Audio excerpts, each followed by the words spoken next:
राजस्थान में कुछ समय पहले ही 50 निकायों के रण में भाजपा का किला ढहाने वाली कांग्रेस ने एक बार फिर भाजपा की जड़ें उखाड़ दी। प्रदेश में मुख्यमंत्री अशोक गहलोत का ऐसा जादू चला कि भाजपा को अपनी पुरानी निकायों से भी हाथ धोना पड़ा। प्रदेश में 20 जिलों की 90 निकायों के चुनाव में जहां कांग्रेस ने 48 निकायों पर कब्जा कर लिया, वहीं भाजपा केवल 37 पर ही ढेर हो गई।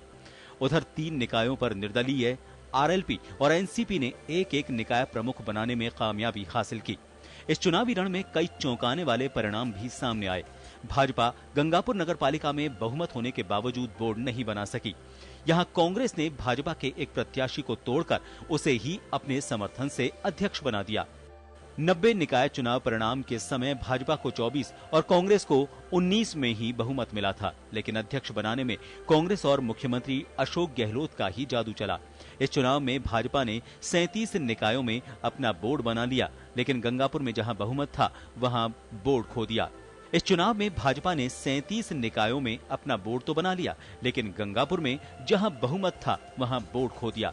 वहीं कांग्रेस को सबसे बड़ा झटका पाली में लगा। यहां कांग्रेस एक भी निकाय में अध्यक्ष नहीं बना सकी, जबकि बूंदी में भाजपा को भारी झटका लगा। यहां भाजपा एक भी निकाय में बोर्ड नहीं बना सकी। वहीं शेखावाटी में भाजपा को बुरी हार का सामना करना पड़ा। यहां भाजपा केवल 6 निकायों में ही अध्यक्ष बना सकी, जबकि कांग्रेस 17 निकायों में अध्यक्ष बनाने में कामयाब रही। निकाय चुनाव परिणाम को लेकर मुख्यमंत्री अशोक गहलोत, पीसीसी अध्यक्ष गोविंद सिंह डोटासरा ने कार्यकर्ताओं को बधाई दी। वहीं पार्टी के प्रदेश प्रभारी अजय माकन ने नतीजों के बाद ट्वीट किया। इधर निकाय चुनाव को लेकर भाजपा प्रदेशाध्यक्ष सतीश पूनिया ने कांग्रेस पर सरकारी मशीनरी के दुरुपयोग का आरोप लगाया। 20 जिलों में 90 नगर निकायों में चुनाव थे, जिसका परिणाम आया, और जो परिणाम आया वो कांग्रेस के लिए, कांग्रेस के उन तमाम कार्यकर्ताओं के लिए जिनके मेहनत के ऊपर राजस्थान में सरकार बनी थी, उनके लिए खुशियां लेकर के आया। देखिए, हमारी जितनी सीमित संसाधन है, जितनी हमारी ताकत है, ये चुनाव भी उस सत्ता के खिलाफ लड़े हैं। मैंने उनका बयान देख रहा था, नीयत तो उनकी खराब लग रही है। वो कह रहे हैं कि 19 में जीते और 50 बनाएंगे, तो ये 50 का चमत्कार कैसे करेंगे ये बता नहीं पाए। लेकिन हम तो, हमारी जितनी ताकत है, हमारे कार्यकर्ता कमजोर नहीं है। सत्ता के षड्यंत्रकार उनकी मसल पावर का, उनकी मनी पावर का हर तरीके से माकूल जवाब देने के लिए वो सक्षम है। दरअसल इन 90 निकायों में पिछले चुनावों में 60 निकायों में भाजपा और 25 में कांग्रेस ने बोर्ड बनाए थे, जबकि 5 में निर्दलीय अध्यक्ष बने थे। पहली बार इस चुनाव में कांग्रेस ने कुचामन में हाइब्रिड फॉर्मूले से प्रत्याशी उतारा था और उसकी जीत भी हुई।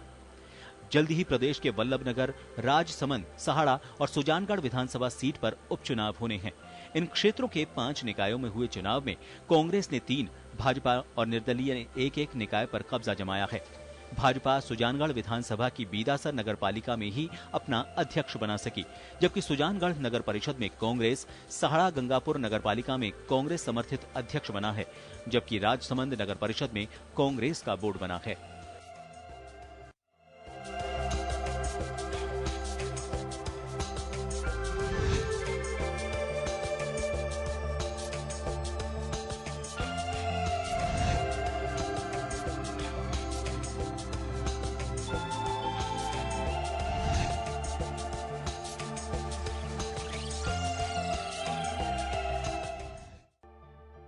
प्रदेश के शहरी क्षेत्र भाजपा के गढ़ माने जाते थे, लेकिन इस बार निकाय चुनाव में कांग्रेस का ऐसा जादू चला कि ये मिथक टूट गया।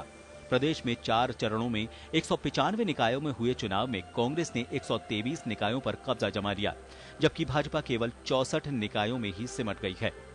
बड़ी बात यह भी है कि पिछली बार इन 90 निकायों में से 60 में भाजपा का बोर्ड था, जबकि इस बार 4 चरणों में भाजपा केवल 64 निकाय पर ही कब्जा जमा पाई। ऐसे में निकाय चुनाव में कांग्रेस को मिली रिकॉर्ड तोड़ जीत का फायदा प्रदेश के 4 विधानसभा क्षेत्रों में होने वाले उपचुनाव में भी मिलने की उम्मीद है। ब्यूरो रिपोर्ट, जन टीवी।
आपका। मैं हूं योगेंद्र, आप देख रहे हैं खास खबर। खास खबर में हम बात करेंगे राजस्थान में 90 निकाय के लिए हुए चुनाव की जो संपन्न भी हो गए और 3 पे निर्विरोध होने के बाद 87 में सीधा मुकाबला हुआ। लेकिन जहां 60 पे बीजेपी उनमें से अगर बात करें तो 48 पे कांग्रेस ने कब्जा जमाया और 37 पे भाजपा ने। लेकिन सवाल यह है कि क्या इन चुनाव का आने वाले 4 विधानसभा के उपचुनाव पर कोई असर पड़ेगा? क्योंकि इनमें से जो 4 विधानसभा क्षेत्र हैं उनकी 5 क्षेत्रों में निकाय भी थे, जिनमें से 3 पे कांग्रेस, 1 पे बीजेपी, 1 पे जनता सेना का कब्जा है। तो चलिए हम चर्चा शुरू करेंगे और इस चुनाव के परिणाम से कितना असर पड़ सकता है प्रदेश की राजनीति पे, उसको देखेंगे। क्या मुख्यमंत्री अशोक गहलोत की बल्ले बल्ले कह सकते हैं, उनकी लहर चली है, या फिर बीजेपी का यह कहना वाजिब होगा कि सरकार के साथ में शहरी क्षेत्र का मतदाता चलता है, लिहाजा 37 पर बहुत अच्छी पोजीशन में है, क्योंकि पिछली बार कांग्रेस 23 पे ही थी।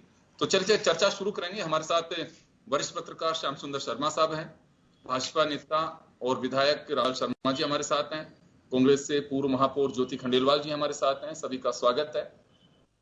श्याम जी, देखिए चुनाव होता है, सबकी निगाहें भी टिकी हुई थी कि क्या शहरी क्षेत्र की ओर कांग्रेस के कदम बढ़ रहे हैं, क्योंकि अभी तक के जो परिणाम है उसमें ये माना जा रहा है कि गांव में बेशक पंचायत चुनाव में कमी रही, लेकिन शहरी क्षेत्र में दबदबा जमाया है कांग्रेस ने। तो जो अभी 90 क्षेत्र जो रहे उसको लेकर के क्या माना जाए? शहरी क्षेत्र का मतदाता सरकार के साथ चलता है या फिर कांग्रेस का वर्चस्व कायम बन पा रहा है यहाँ पे? देखिए योगेंद्र जी, ये बात तो सही है कि कांग्रेस ने शहरी क्षेत्र में अपनी स्थिति को सुधारा है, क्योंकि पंचायत चुनाव की अगर बात करें तो पंचायत चुनाव में हालत अच्छी नहीं थी कांग्रेस, और वो पिछड़ गई थी पूरी तरह से। लेकिन शहरी में पहले भी चुनाव हुआ था तो भी शहरी क्षेत्र में कुछ आगे थी, और अभी भी जिस प्रकार से निर्दलियों के माध्यम से कांग्रेस ने अभी तक 48 पे अपना कब्जा जमा पाया। इसके अलावा देखिए कि बीजेपी, ये बात सही है कि जब अगर वो सरकार में थे तो 60 पे चुनाव जीतते थे 90 में से, और अब वो 37 पे सिमट कर रह गए हैं। और ये भी बात सही है कि देखिएगा कि बहुत सारे कांग्रेस के 7 मंत्री और 14 विधायक अपनी स्थिति को बचा पाने में सफल हो पाए हैं, लेकिन वही देखिए 1 मंत्री और 8 विधायक हैं जो अपनी स्थिति को संभाल नहीं पाए और पिछड़ गए। और अगर बीजेपी की बात करें, बीजेपी में भी आप देखिएगा 12 विधायक तो ऐसे हैं जिनके यहाँ पर बीजेपी हारी है, और 15 विधायक ऐसे हैं जहां पर बीजेपी जीती है। लेकिन इनके प्रतिपक्ष के नेता बड़ा जोर आजमाइश कर रहे थे, और वो अपने कोर कमेटी की बैठक में भी इसलिए नहीं आए क्योंकि वो अपने क्षेत्र में लगे हुए थे, लेकिन वो पिछड़ गए, वो कहीं रह नहीं पाए। और प्रतिपक्ष के नेता एक अपनी सीट बचा पाए, दूसरी नहीं बचा पाए। ये बात भी सही है, क्योंकि जिस तरह की स्थितियां जो होती है उस तरह से वसुंधरा राजे के क्षेत्र में 1 सीट हारे हैं, बाकी 3 सीट जीते हैं। बाकी भी बहुत सारे नेता इनके ऐसे हैं जो कि जीत सकते थे लेकिन जीता नहीं पाए, तो उनके अंदर आंतरिक कलह की स्थिति पैदा हुई थी। बड़ी रोचक बात कही आपने कि जीत सकते थे लेकिन जीता नहीं पाए। जनता ने नहीं जिताया, क्या उनकी मंशा नहीं थी? आपसी अंतर कलह का निश्चित रूप से सामने आया और उसका परिणाम बिल्कुल 100% उठाना पड़ा कि अगर मिलजुल करके सरकार, जैसे आज कोर कमेटी में वसुंधरा जी को लिया, अगर पहले वसुंधरा जी के साथ बैठ करके तालमेल करके अगर टिकट दिए जाते तो निश्चित रूप से इनकी कुछ बढ़ोतरी हो सकती थी। यही बात कांग्रेस के साथ है। कांग्रेस का भी संगठन इतना मजबूत नहीं है, संगठन है नहीं। संगठन होता और दोनों के बीच में तालमेल अच्छा होता है, मुख्यमंत्री और पायलट के बीच में, तो उनकी और अच्छी स्थिति हो सकती थी। तो दोनों में बिखराव की स्थिति है, इसलिए दोनों अपने अपने तरीके से जीतने की दावे तो कर रहे हैं लेकिन जीत नहीं पाए धरातल में। और 1.5% कांग्रेस ने मत अधिक लिए हैं बीजेपी से, और आपने देखा कि 0.5% से तो सरकार ही आ गई थी कांग्रेस की। तो ये बात सही है कि परसेंटेज बहुत ज्यादा इधर उधर नहीं होता है, तो लेकिन सरकारें बदल जाती है। इसलिए आपने देखा होगा कहीं कहाँ संख्या वाला आधार होता है। मैं वापस आ रहा हूं आपके पास में। पहली बार एनसीपी ने एक एनसीपी और आरएलडी ने भी एक उस पर कब्जा किया है। तो एक नई परंपरा आई है कि आपके जो तीसरे मोर्चे की बात होती है वो जन्म रहा है। और पहली बार जिस तरह से आरएलपी अलग होकर बीजेपी से लड़ी है, तो निश्चित रूप से नुकसान तो पहुंचाए ही उस क्षेत्र में, जिस क्षेत्र में वो काम कर। वापस आऊंगा आपके पास में, रामलाल जी के पास जाना चाहूंगा। रामलाल जी, एक तो मैं रिएक्शन चाहूंगा आपका कि ये जो सारा कुछ हुआ अभी, जैसे श्याम जी ने कहा कि दोनों ही तरफ, केवल एक बीजेपी को कटघरे में खड़ा नहीं किया, दोनों तरफ अंतरकलह भी एक बड़ी वजह रही। लेकिन 60 निकाय में आपका कब्जा और वहां से सिमट करके 37 पे, यानी कि आप लगभग 56% पे आ जाते हैं और बड़ा नुकसान 44% के आसपास का आपको होता है। तो एक बड़ी कह सकते हैं कि बीजेपी के सामने एक नई चुनौती है। आप लोग सरकार बनने की बात कर रहे हैं, बाई इलेक्शन जीतने की बात करते हैं, ऐसे कैसे संभव होगा? देखिए योगेंद्र जी, पहले से ही ये धारणा बनी हुई थी कि जिस पार्टी की सरकार रहती है उस पार्टी के साथ ही स्थानीय निकाय हो, पंचायत राज हो, वो साथ जाने का प्रयास करते हैं। और वो प्रयास ये करते हैं कि कड़ी से कड़ी जुड़ेगी तो विकास को गति मिलेगी। और योगेंद्र जी, दूसरी बात मैं कहना चाहूंगा कि जो 2010 के अगर स्थानीय निकाय के चुनाव देखें तो उन चुनाव के अंदर भी कांग्रेस की सरकार सत्ता में थी। उस समय सत्ता की वजह से अधिक सीटें या अधिक वो चेयरमैन बनाने में सफल रहे थे। अब की बार कुछ है वो सामने हकीकत है, लेकिन परिणाम जिस दिन आया उस दिन देखा होगा आपने कि भारतीय जनता पार्टी को 24 स्थानीय निकायों के बहुमत मिला और कांग्रेस को 19 मिला। अब सरकार इनकी है, विधायक इनके हैं, मंत्री इनके हैं, प्रभाव डालेंगे, प्रभाव डालने का प्रयास भी करेंगे। लेकिन साथ में मैं एक बात कहना चाहूंगा योगेंद्र जी, जो शाश्वत सत्य है, और वो शाश्वत सत्य ये है कि इन्होंने परिषद के दौरान जिस तरीके का तुष्टीकरण की राजनीति के आधार पर परिसीमन किया, बीजेपी के जो वोट थे और बीजेपी के वोटों को 3 वार्डों को मिलाकर 1 वार्ड किया गया। कांग्रेस के जो वार्ड थे उन वार्डों को 1 वार्ड के 3 टुकड़े करके 500 का वार्ड बनाया, 400 का वार्ड बनाया।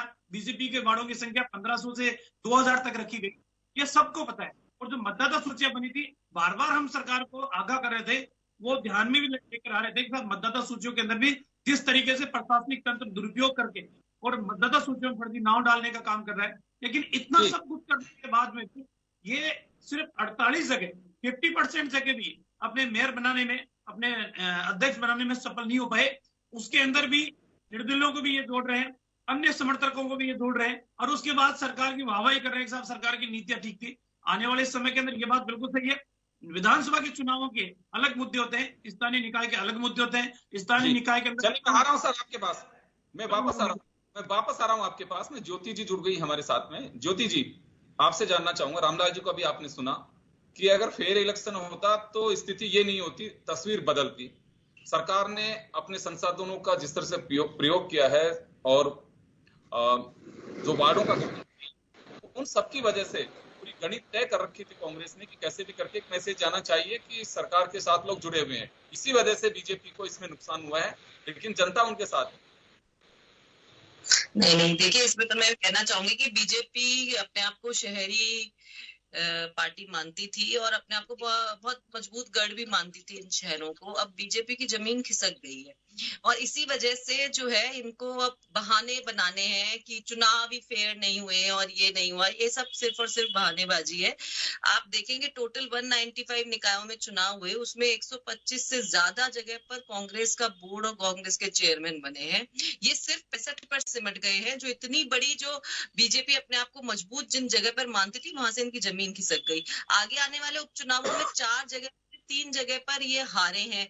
इनके खुद के जहां 10 विधायक थे ये वहां भी हारे हैं। ये हर कोई भी बहाना बना ले, लेकिन बात सीधी और सच्ची यही है। जैसे इन्होंने कहा कि शाश्वत सत्य ये है, बिल्कुल शाश्वत सत्य ये है कि कांग्रेस की सरकार ने जिस तरीके से अपने 2 साल के कार्यकाल में जनता के हित के काम किए, विशेष रूप से कोरोना के काल में जिस तरीके से जनता को राहत पहुंचाने के काम की, और शहरी क्षेत्रों में कोरोना का असर ज्यादा था, वहां पे लोगों को जिस तरीके से सीधा सरकार उनके साथ जुड़ी हुई दिखाई दी, उन्हीं सब बातों का परिणाम था कि बीजेपी उस समय गायब थी। आरएसएस जो इनकी संस्था है वो उस समय गायब थी। लोगों को राहत देने, मदद देने के लिए वो कहीं आगे आती हुई दिखाई दी, और इसी बात का परिणाम निकला कि जो बिल्कुल सही कह रहे हैं कि स्थानीय निकाय चुनावों में अलग मुद्दे होते हैं। वहां पे जनता देखती है कि कौन उनके बीच में था, ये व्यक्ति क्या हमारे बीच में आया था या नहीं आया था, ये व्यक्ति क्या हम इसको किसी भी अपने मुश्किल समय में पकड़ सकते हैं या नहीं पकड़ सकते हैं। और जनता ने वही देखा, और जब उसने वही देखा तब इस बात का उसको एहसास हुआ कि हमें निश्चित रूप से इस समय कांग्रेस के साथ जाना चाहिए। कांग्रेस ने जो काम किए उनको हमको करना चाहिए। तो मैं यही कहना चाहूंगी कि इस समय बीजेपी को आत्ममंथन की जरूरत है। निश्चित रूप से जहां कुछ क्षेत्रों में हमें जहां कमी महसूस हुई है, जहां हमारी सीटों में हमें कमी महसूस हुई है, हम आत्ममंथन करके आप खुद देखेंगे कि आगे आने वाले चुनावों में कांग्रेस को और ज्यादा समर्थन और साथ जनता का मिलेगा। ज्योति जी, एक बात और मैं जानना चाहूंगा कि बाई इलेक्शन है हमारे यहाँ राज्य में, 4 बाई इलेक्शन होंगे, तो इन चुनाव का कुछ उस पर असर पड़ेगा? देखिए, मैं ये मानती हूँ कि हर जनप्रतिनिधि की अपनी भूमिका होती है। जब जिस जगह पे विधायक का चुनाव हो रहा है, वहां पर अगर कांग्रेस का पार्षद है, कांग्रेस का बोर्ड है, कांग्रेस का चेयरमैन है, तो निश्चित रूप से इन सब बातों का असर तो पड़ता है। और इसीलिए हम कह भी रहे हैं कि 4 बाई इलेक्शन जहां होने हैं, उनमें से 3 में हम जीत करके आए। और दूसरी तरफ जहां ये बोल रहे हैं, आप खुद देखेंगे ओम बिरला जी के क्षेत्र में आप 5 में से 1 भी बोर्ड नहीं बना पाए। वो मेघवाल जी के में आप 3 में से 1 बना। जी चलिए, मैं वापस आ रहा हूँ। हाँ, कि किस तरीके से ये जो है खुद ही जहां इनके बड़े नेता हैं, वहां पर भी ये अपना बोर्ड और चेयरमैन बनाने में सक्षम नहीं हो पाए हैं, सफल नहीं हो पाए हैं। तो इस बात को स्वीकार करना चाहिए, इसमें कोई बात नहीं है। लोकतंत्र में हार और जीत चलती रहती है। इसके लिए आप केवल दोषारोपण करें, ये मुझे नहीं लगता उचित है। जी श्याम जी, आपके पास आना चाहूंगा मैं। अभी रामलाल जी ने कहा कि सरकार, ये प्रतिपक्ष की अक्सर रहती है, पहले कांग्रेस ने भी लगाया। देखिए, अगर आपके पास में स्थितियां मजबूत है, संख्या जुटा पाते हैं, तो होता है कि देखिए हमारी लोकप्रियता बढ़ती जा रही है। उनके होस्ट ट्रेडिंग, तमाम जो स्थितियां पैदा करना चाह रहे थे, उन तमाम चीजों को खारिज करते हुए जनता ने हमारा सहयोग किया। ये अक्सर से बयान आता है। और सरकार ने सत्ता का दुरुपयोग किया। अभी रामलाल जी भी ये कह रहे थे कि सरकार ने अपने, आप जनरली उसको सदुपयोग कहते हैं कि सरकार अपने संसाधनों का सदुपयोग करती है। अभी ऐसा कुछ लगता है कि वास्तव में कहीं किसी पे प्रेशर डाला गया हो? क्योंकि देखिए, दोनों ही तरफ निर्दलियों से बड़ी आस थी और निर्दलियों के बूते अपनी स्थिति मजबूत भी की है। तो ये तो मान सकते हैं कि निर्दलियों के भरोसे बीजेपी और कांग्रेस दोनों ने अपना बेड़ा पार किया, क्योंकि उसी समय मालूम था कि स्थितियां बदल सकती हैं, बन पाए, लेकिन कुछ लोगों को बिना टिकट ही उतार दीजिए मैदान में। तो ये एक रणनीति का हिस्सा था उस समय। देखिए योगेंद्र जी, अब रामलाल जी की कह रहे हैं कि अगर सत्ता का आप भी सदुपयोग करते थे, आप कांग्रेस भी करना चाहिए, दोनों करते हैं, आए। लेकिन जब आप एनसीपी के लोगों को जीत के आते हैं, आप अपने अंदर शामिल कर लेते हैं, तो उसको क्या कहेंगे? वो कौन सा उपयोग होता है? आप भी तो कहीं ना कहीं सदुपयोग करते हो किसी न किसी तरीके से। एनसीपी आपका समर्थन करती नहीं थी, पूरे के पूरे एनसीपी के लोगों, अरे आप सुन तो लो रामलाल जी, आपने तो सारे के सारे आपके अंदर शामिल कर लिए। आपने श्री माधोपुर में विचारधारा में शामिल हो रहे हैं, उनको रोक कैसे सकते हैं? अच्छा, वो विचारधारा आपकी होगी, क्योंकि आपकी तो विचारधारा कभी भी कोई शामिल नहीं हो सकता। आपकी विचारधारा के लिए तो आपको जन्म से इस स्थिति में रखना पड़ता है, और अब तक जब तक रहते हो तो आपका विचारधारा का बनता है।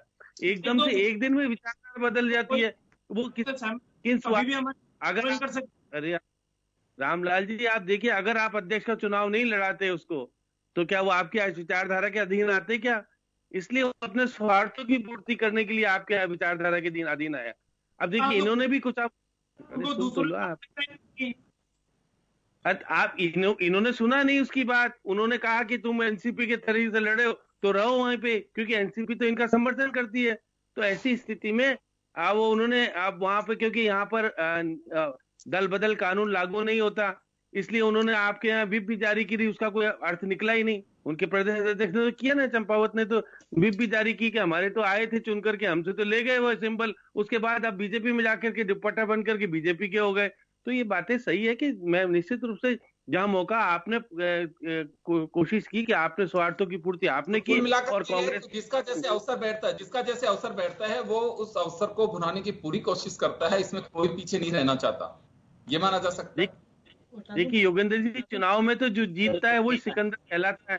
इसलिए अब इन्होंने जितने वोट बना लिए तो इनके हो गए, कांग्रेस ने बना लिए कांग्रेस के हो गए। अब जो निर्दलीय हैं बाद में कांग्रेस के हो जाएंगे, क्योंकि सत्ता का निश्चित रूप से कड़ी से कड़ी मिलाने वाली जो बात आती है कि आपको बहुत सारे प्रलोभन, बहुत सारी चीजें मिलती है। अब आप देखिएगा कि यहाँ पर तो इन्होंने कुचामन की बात करें, कुचामन में उप सचेतक थे, इनके सरकारी उप सचेतक मुख्यमंत्री जी के हैं, तो उन्होंने हाइब्रिड सिस्टम लाए वहां पर। हाइब्रिड सिस्टम में तो पार्षद ही नहीं था, उसको आपने खड़ा किया और वो बना है, और अब आप सवर्ण के तहत उसको पार्षद बना देंगे, उसको चुनाव लड़ने की जरूरत नहीं पड़ेगी। तो ये नया सिस्टम भी तो आ गया। जैसे बीजेपी ने पहले 2 जगह काम में लिया हाइब्रिड सिस्टम, वहां पे काम में लिया था।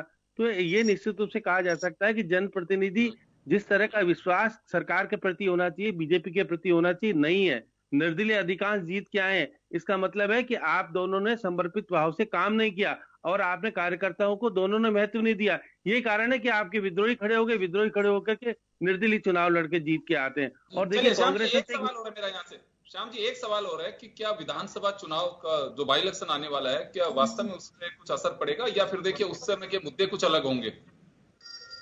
देखिए योगेंद्र जी, कुछ तो जनप्रतिनिधि चुन के आता है, अगर इनके पार्षद है, इनका सभापति है, तो कुछ तो चुनाव में वोटों का अंतर तो आता है। लेकिन यहाँ बात यह है कि अब इनके भी देखिएगा बिल्डर है, वो वसुंधरा जी के नजदीक है और गुलाब चंद कटारिया के खिलाफत करते हैं, वहां पे चुनाव होना है। अब ये वसुंधरा जी चाहती है कि हम कांग्रेस बीजेपी में लेके आ जाए बिल्डर को, और अब गुलाब चंद कटारिया नहीं चाहेंगे। अब रामलाल जी तय करेंगे कि कौन आएगा कौन नहीं आएगा, क्योंकि इनकी भी आजकल थोड़ी बहुत चलती है। तो यहाँ निश्चित रूप से कहा जा सकता है चल रही है, नहीं आजकल चल रही है, पहले तो मैं हमारे तो साथी है इसलिए चलनी भी चाहिए, ज्योति जी की भी चलनी चाहिए, कोई ना कोई भाग्य खुलना चाहिए, तो हमारा तो अपने आप चलेगी। तो ये बात सही है कि जो कार्यकर्ता है अगर उसको कुछ मिलता है तो निश्चित रूप से राजनीति में सुचिता आती है और लोगों को भला होने की स्थिति आती है। आप चले मैं वापस आऊंगा आपके पास, मैं वापस आऊंगा, एक बार रामलाल जी का रुख करना चाहूंगा। रामलाल जी, बाई इलेक्शन की बात आएगी इसके बाद में, और निश्चित रूप से अब तैयारियां भी शुरू हो जाएंगी।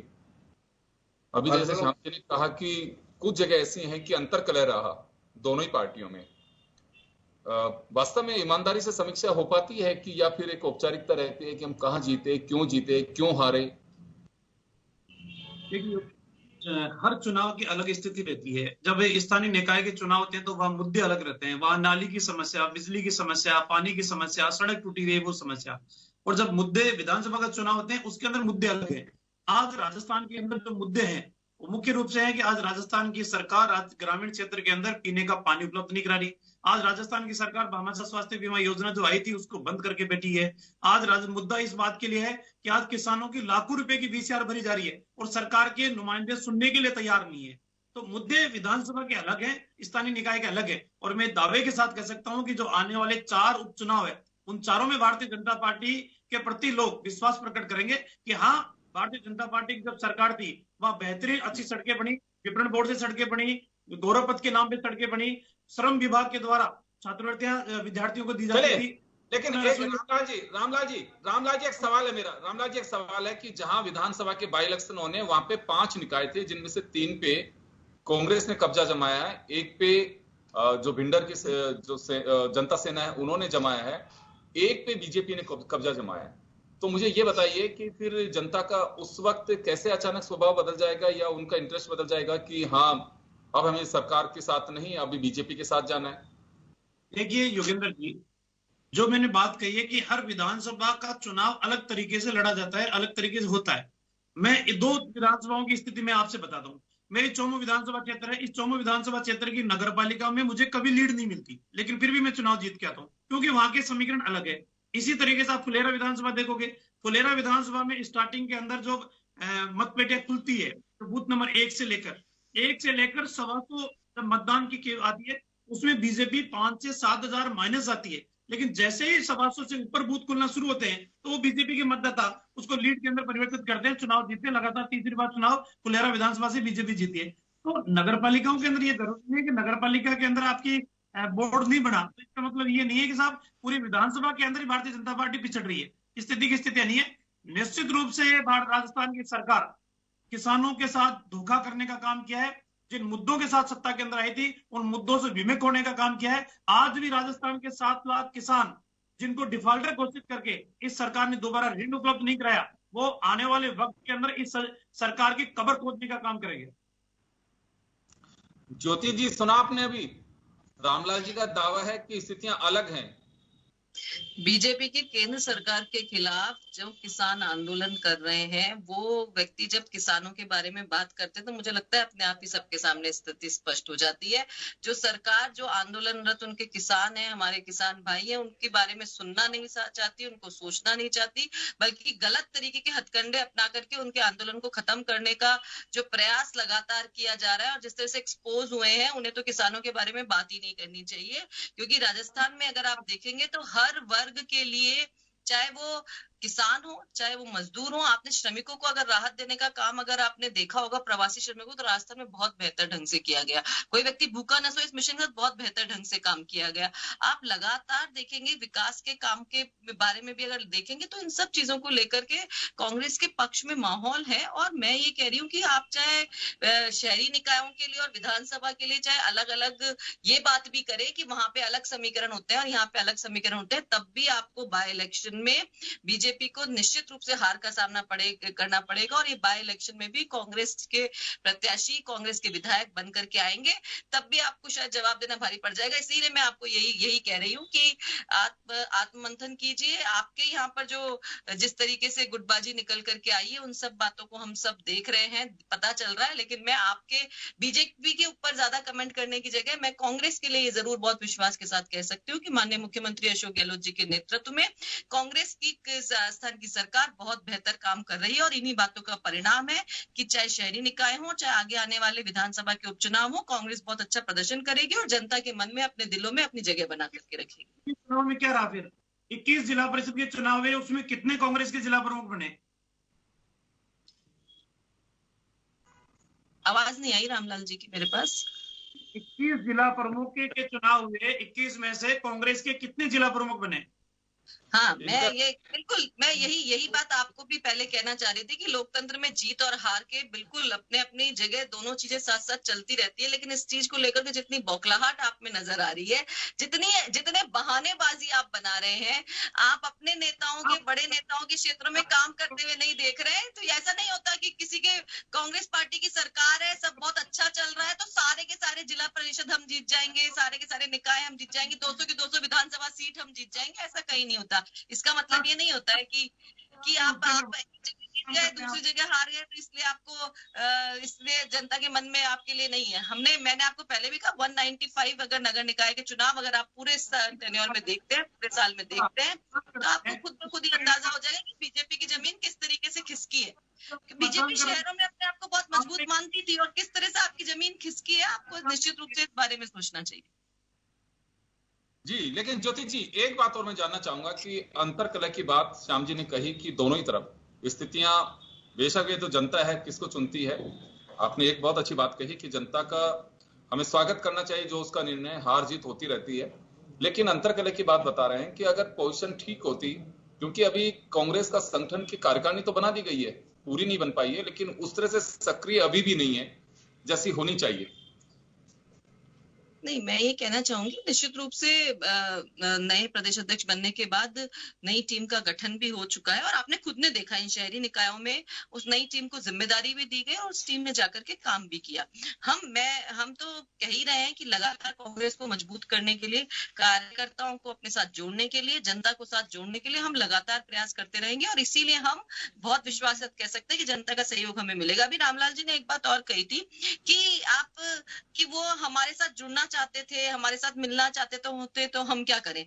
तो भाई, जहां हमने हमारे निर्दलीय जो कुछ तो हमारी ही पार्टी से संबंधित थे, यहाँ तो आपकी पार्टी की विचारधारा से जुड़े हुए वो लोग भी नहीं थे, तब भी आपने उनको शामिल कर लिया और आप उसको सही मानते हैं। दूसरी तरफ हमारी पार्टी से जुड़े हुए लोग थे, हो सकता है कि कुछ कमियां रही, उन्हें टिकट ना मिला और वो जीत करके आए, वो अगर हमारी पार्टी के साथ जुड़ रहे हैं और उसके नाते कांग्रेस का बोर्ड बना रहे हैं और लोग चाहते हैं कि बोर्ड बने और कांग्रेस के साथ सरकार के खड़े होकर के उनके शहर में विकास के काम हो, तो इसमें गलत क्या है। और अगर आप खुद को अगर गलत नहीं मानते हैं तो फिर दूसरों पे आरोप कैसे लगा सकते हैं, ये बात मेरे समझ में नहीं आती। मैं तो सिर्फ इतना कह सकती हूँ कि आगामी विधानसभा, आगामी बजट जो राजस्थान का आने वाला है उसमें आप देखेंगे, क्योंकि केंद्र के बजट से बहुत निराशा हाथ लगी राजस्थान को, आगामी राजस्थान के बजट से एक बहुत और सकारात्मक माहौल राजस्थान की जनता में जाएगा और आगे आने वाले विधानसभा के चुनावों में निश्चित रूप से कांग्रेस को जीत। तो ये तो माना जा सकता है ज्योति जी की सरकार के रवैये, सरकार के काम काज, इसका फैसला बाई इलेक्शन में होगा, ये माना जा सकता है?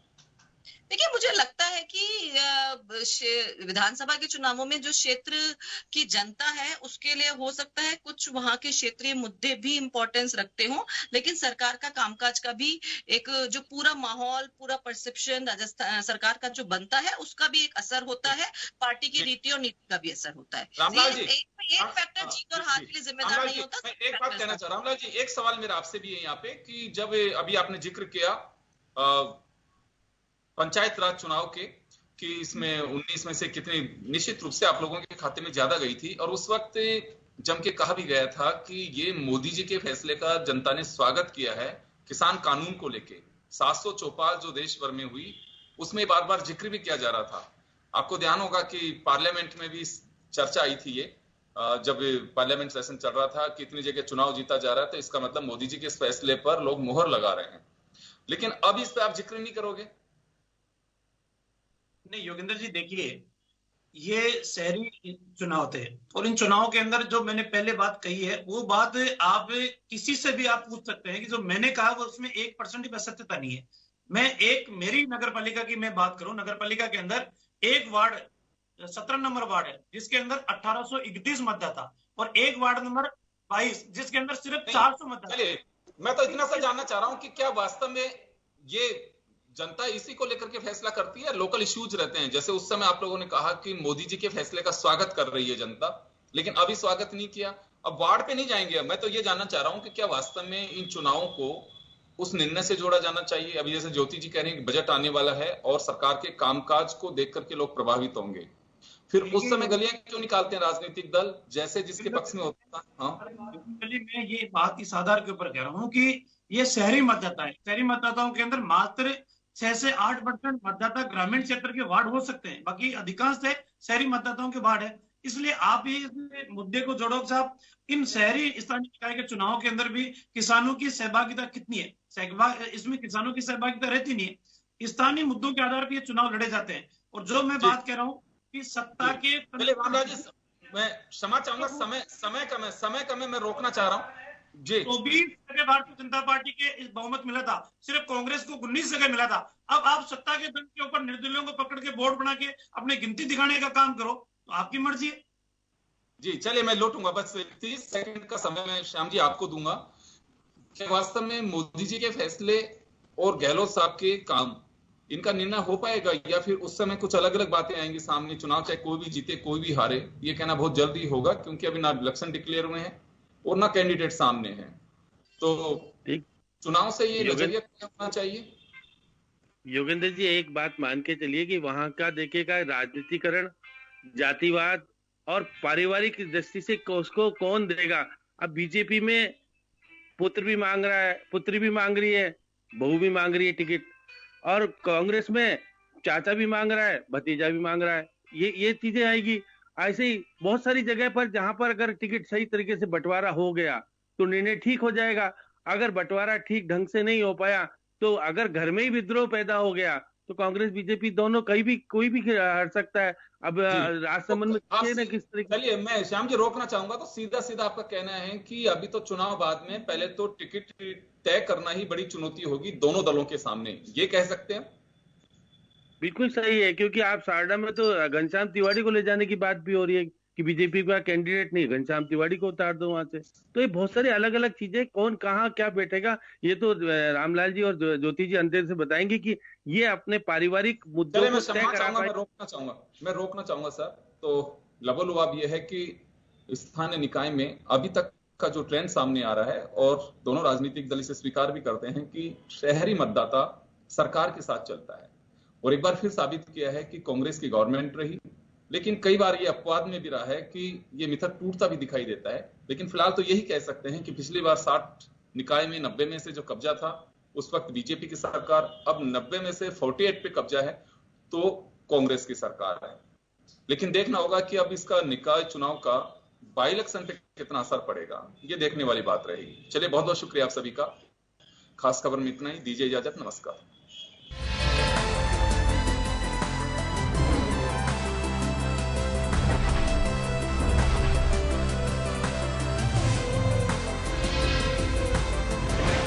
जन टीवी की लेटेस्ट अपडेट पाने के लिए हमारे चैनल को जरूर सब्सक्राइब करें और नोटिफिकेशन पाने के लिए बेल आइकॉन दबाएं।